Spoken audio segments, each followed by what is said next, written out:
ചോറിന് കറികളൊന്നും ഇല്ലാത്തപ്പോൾ നമുക്ക് ചെയ്യാൻ പറ്റിയത് ഈസി റെസിപ്പിയാണ് കേട്ടോ. അതിനായിട്ട് ഞാൻ ഒരു ചട്ടി വെച്ചിട്ട് അതിൽ ഡാൽഡ വെച്ച് ഡാൽഡ രീതിയിൽ വെളിച്ചെണ്ണ ഓയിൽ എന്തെങ്കിലും വെച്ചാൽ അത് വെച്ചിട്ട് കറുകപ്പട്ട, ഗ്രാമ്പു, കുരുമുളക്, വലിയ ജീരകം, ഒരു ഏലക്ക അതൊക്കെ വെച്ചിട്ട് വഴറ്റിയിട്ട് നമ്മൾ അതിലേക്ക് അരിഞ്ഞിട്ട് സബോള ഇട്ട് അതിൻ്റെ പച്ചമുളക് ഇട്ട് വഴറ്റി കൊണ്ട് വെച്ചാൽ കേട്ടോ. അപ്പോൾ ഇതൊന്ന് ഭയങ്കര വയ്ക്കുക. അപ്പോഴേക്കും നമുക്ക് 2 തക്കാളി ഇട്ടിട്ട് അതും കൂടി അരിഞ്ഞ് ചേർക്കണം.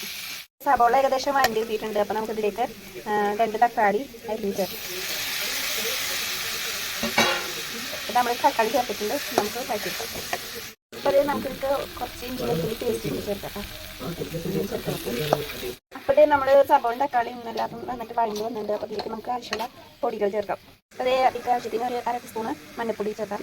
നമ്മൾ മഞ്ഞൾപ്പൊടി ചേർത്തിട്ടുണ്ടെങ്കിൽ അതിലേക്ക് കുറച്ച് മുളക് പൊടി ചേർക്കാം. ഞാൻ കുറച്ച് ചേർക്കുന്നുള്ളത് എരിവിന് ആവശ്യത്തിന് ചേർക്കാം. കുട്ടികളൊക്കെ ഉള്ള കാരണം അധികം എരിവല്ല, അപ്പോൾ ഞാൻ കുറച്ച് മുളക് പൊടി ചേർക്കും. പിന്നെ നമുക്ക് ഇതിലേക്ക് കുറച്ച് ഗരം മസാലപ്പൊടി ചേർക്കാം. ഇതിലേക്ക് കുറച്ച് ചിക്കൻ മസാലയുടെ പൊടി ചേർക്കാം. അപ്പോൾ നമുക്ക് ഇതിലേക്ക് ഇനി ആവശ്യത്തിന് ഉപ്പ് കൂടി ചേർക്കാം കേട്ടോ. അപ്പോൾ ഇത് റെഡി ആയിട്ട് അപ്പോൾ നമുക്ക് ഇതിലേക്ക് നമ്മുടെ ചോറില്ലേ അതാണ് ചേർക്കേണ്ടത് കേട്ടോ. ചോറ് ചേർത്ത് വെക്കാം. മട്ടേരി ചോറ് നേരെ ചോറ് വേണമെങ്കിലും ചേർക്കാം. അത് ചോറിൻ്റെ ആവശ്യത്തിനുള്ള ഉപ്പ് നമ്മൾ ചേർക്കുന്നത്. പിന്നെ സബോള വായിപ്പത് ഉപ്പ് ഇട്ടിട്ടുണ്ടായിരുന്നു, അത് കാരണം പിന്നെ ഇതിൽ കുറച്ച് അത് ഉപ്പിട്ടിട്ടില്ല. സബോളയിലെ പറ്റിയ ഉപ്പുള്ള കാരണം അതേ ചോറൊക്കെ ഇട്ടിട്ട് നന്നായിട്ട് ഇളക്കിയ നമ്മുടെ ഇത് റെഡിയാവും കേട്ടോ. ഇതിപ്പോൾ കൂട്ടാനൊന്നും ഇല്ലെങ്കിലും നമുക്ക് കഴിക്കാനായിട്ട് പറ്റും. നമുക്ക് കൂട്ടാൻ്റെ ആവശ്യമൊന്നുമില്ല കേട്ടോ.